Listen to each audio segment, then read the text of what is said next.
Good day, ma'am. This is Arjun King Estrada, and my research study is all about certain consequences of sexually active as a teenager, especially in Barangay Unidad, Municipality of Caguait, Surigao del Sur.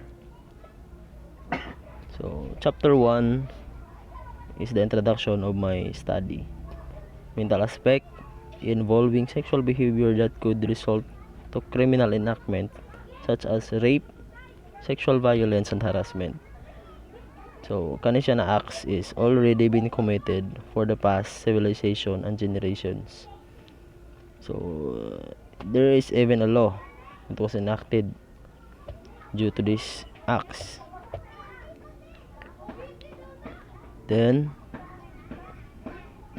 these acts providing for the organization of courts in the Philippine Islands, formally establishing the Supreme Court of the Philippine Islands and creating courts of the first instance and justice of peace courts throughout the land, so to keep the prevention of sexual activities and behavior a law under revised penal code follows. The researcher wanted to analyze and determine certain causes of crimes committed, causes of this unnatural mental behavior for the essential circumstances that it could help the current situation of the continuous and growing issue about the sexual behavior of every individual, preferably those minors underage. So, to gain insight into their sexuality in relationships, to become more comfortable with their sexuality. Those are some reasons why those acts were committed, to explore personal sexual issues and to validate their sexual identity. Moreover, to increase their knowledge about sexuality or to prepare for helping professions.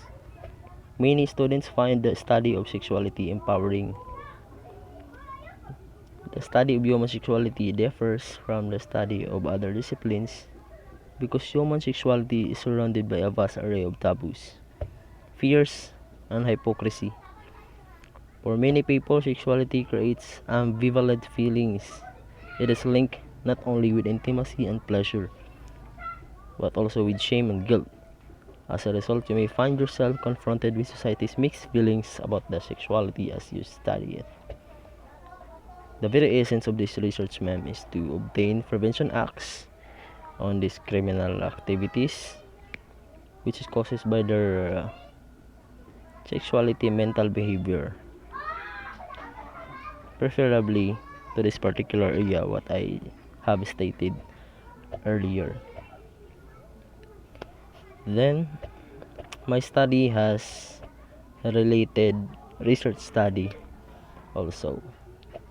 The review of related literature has my study in local and even in foreign setting. So let me introduce first what is this review of related literature in connection with my study. So this chapter discusses intercontinental review of the related literature and studies.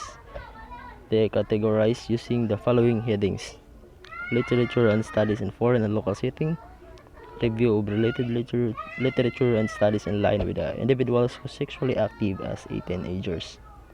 Being sex drive active is normal behavior and it is part of the good development. However, sex and sexuality are influenced by their personal experience, upbringing, and cultural background that can be relatively result in unpleasant act towards other people. So here we are. At this juncture, let me explain the local setting study of my of this study. The local study is a cluster randomized controlled trial with pre-test and post-test evaluation was conducted in public high schools in a semi-urban district of Metro Manila, the Philippines, to describe the sexual practices of high school students, to describe the process of development of a school-based AIDS prevention program, gaining insight to the perceptions and factors influencing the behavior of teens in critical in HIV and AIDS prevention. So, as what the local setting study stated,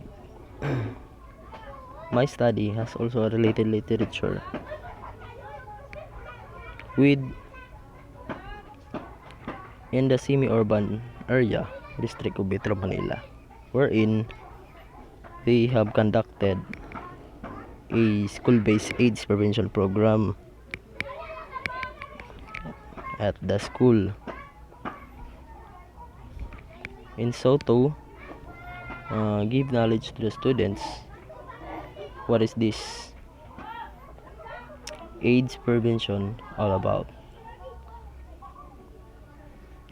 Next, opposing from the local, we have the foreign setting and the foreign study of my topic. So it is mentioned specifically in Africa, wherein this study unveils abortion practices in Africa, its consequences and control strategies among the adolescents. So diri pod sa foreign study is that gimension diri ang Africa, wherein they are also the healthcare in developing countries. They are also widening. They are conducting the availability and accessibility of contraceptives among adolescents, advocacy, and comprehensive sexuality education and counseling. So,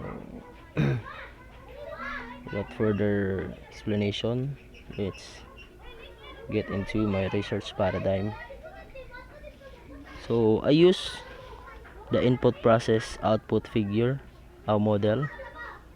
So, this is to organize my concept of my study. So first, we have the inputs. I indicated the profile of the respondents in terms of name, age, and their gender identity. It means the LGBTQ community. I am referring to what gender identity they really have. Then sex education and prevention program. That is wrong spelling there. Okay. Then we have the process. The process I use is that I conducted detective research. I also have the questionnaires and even observing them, and especially gathering data. So, in the statistical tools I concluded the means, graphing, and the possible percentage of after the said program conducted. Then output, the intervention would be sufficient to enhance the grade 11 senior high school students for teenagers on the knowledge on sex education. That is my assumed that is my assumed result to expect. Then next, statement of the problem. So my study was directed toward its objectives: the root cause of sexual violence activities from being sexually active of prior teenagers. The researchers sought answers to the following questions. Then I indicated the first question: How a person as teenager being sexually active be described in terms of race, gender identity, citizenship, and age. Number 2, what are the possible factors of an unstable sexual behavior of a teenager? Number 3, does implementing sex education program as primary prevention deals great contribution to the safety of the community? And then, here is my hypothesis of the study. I use null hypothesis, which is the H0, and the alternative hypothesis, H1. Null hypothesis describes the sex education and prevention program is not effective in sexual behavior of teenagers. Then, opposite to that, the alternative hypothesis, the sex education and prevention program is effective in sexual behavior of teenagers. So that would be all, and then let's jump into the significance of the study. The researcher believes that this study will not only yield data but will be helpful also more so that the following groups of people: teenagers in particular, especially ages 15 to 17, will equip how the consequences of being sexually active can be reduced by learning primary prevention, which means stopping it before it occurs. In addition, this study will provide the teenagers with a variety of information regarding the prevention policy and evaluation, will beneficially to giving new research to dig in to make new program work efficiently. So that is the significance of my study, man. Scope and delimitation of the study. It will cover the determine of the consequences of the students and teenagers rather being sexually active. The primary subject of this research will consist of minors from data gathered starting from 2020 to now. The respondents will be limited to 15 to 17 years of age in Barangay Unidad, Municipality of Caguait, Surigao del Sur. Furthermore, the participants will be purposely selected by referring to their personal information from the barangays mentioned and to the minors themselves, basically in their behavioral aspects. They will be marked sexually active if concludes and will be engaged in the program implemented therein. Definition of terms: sexual violence, harassment, negligence, chastity, hypocrisy, and the lucrative. So, chapter 2 of the study, which pertains to the methodology.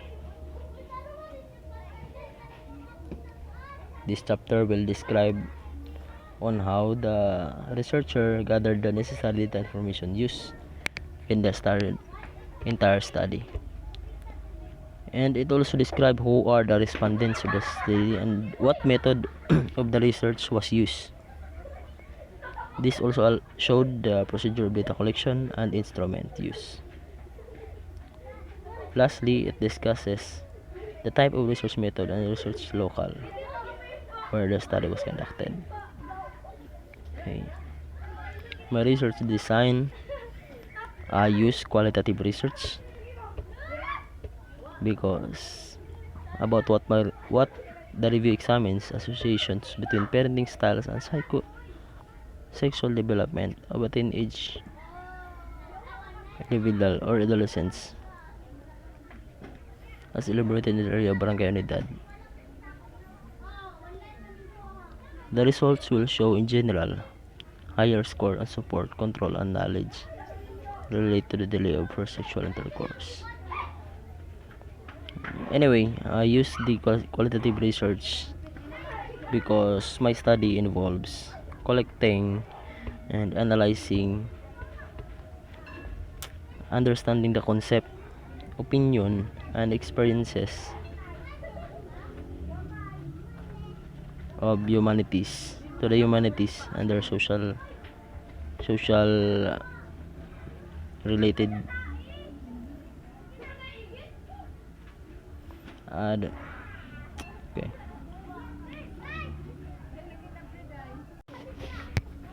The health sciences and the sociology. Research setting. So, Kagwait is politically subdivided into 11 barangays. Arasasan, Bacolod, Bitaugan East, Bitaugan West, La Purisima, Laktudan, Mate, Poblasyon, Tabagan, Tubo-Tubo, and Unidad. So this is the map. You can see here in this area the Agusan del Sur, which includes the Butuan City, and here's the Surigao del Sur with the white highlight, and you can see here the highlighted map. That is the area of the Caguait.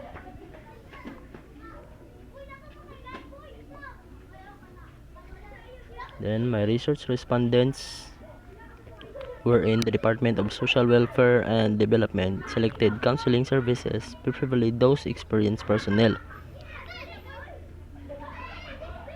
The researcher chose the licensed psychology graduates and handling a major subject in psychology, either part-time or full-time, and senior high school students as participants of the study, preferably the grade 11 students.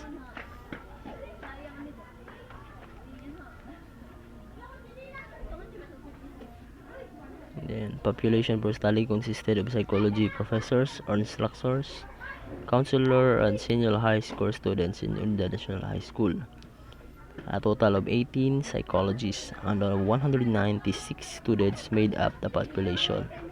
A sample size of 10 psychologists and 175 students was considered adequate for study according to the Slovene's formula table for determining sample size from the given population.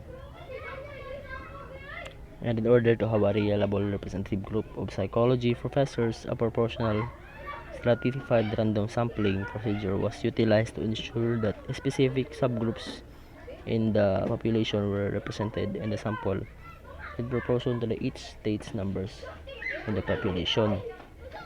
The sampling procedure the researcher had employed random sampling wherein the population sample requires the population to be divided into smaller groups and called strata, among respondents and gathering the desirable and accurate individuals that represented the population size. A research instrument in gathering the information needed in the study, the researcher formulated a set of criteria which is based on the researcher's own ideas and standard. Was the first tool used in the study. The criteria used in the study designed to evaluate and to maintain the objectivity of the study. Then this sex prevention program was designed to assess the perceived effectiveness of sex education. Similarly, a scale ranging from 1 to 10, 1 to 4 was employed. 1 indicating not effective, 1 for poor effectiveness, 3 for effective, and 4 for very effective. Validation of instrument. In the validation of instrument the researcher used in the study, the variables considered were submitted to the researcher's advisors for comments, corrections, suggestions, and revisions. Next, the questionnaires had undergone proofreading for further improvement of basis and for further revision in order to ascertain clarity, understanding, reliability, and validity of the instrument before the same was floated.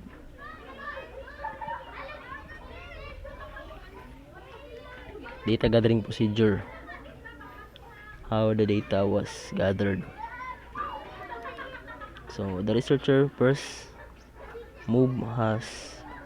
he sent a letter first to the NISWD and Department of Education, DepEd, asking permission to conduct the study to the selected psychologists in Surigao del Sur Provincial Office.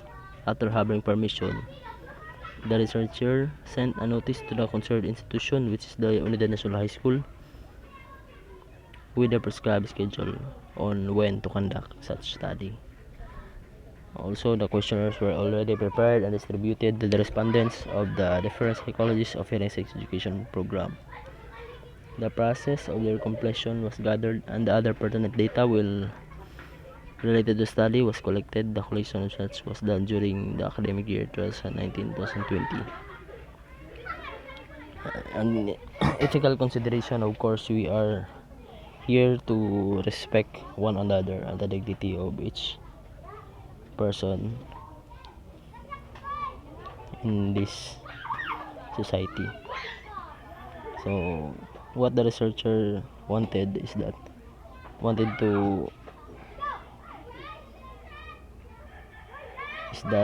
this is a voluntary participation. All those participants and respondents are able to withdraw from or leave the study at any point without feeling an obligation to continue. The participants don't need to provide a reason for leaving the study.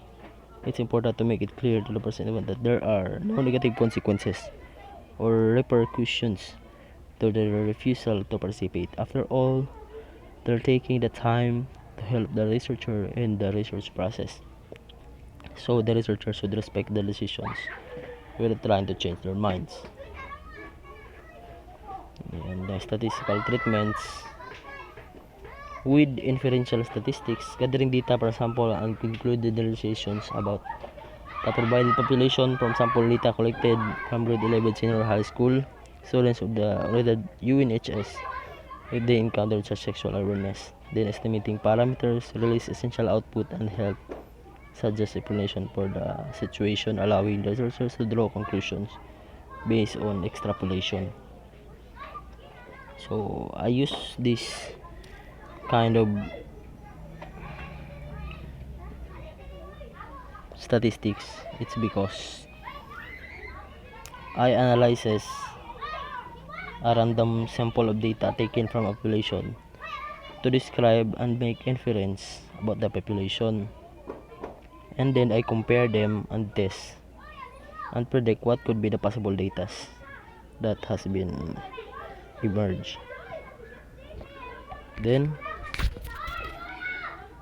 it also attempts to reach the conclusion about the population because of estimating the parameters and testing of hypotheses. So I guess that would be all, ma'am. Thank you for listening, and I hope you understand my study today. Thank you, and God bless you always.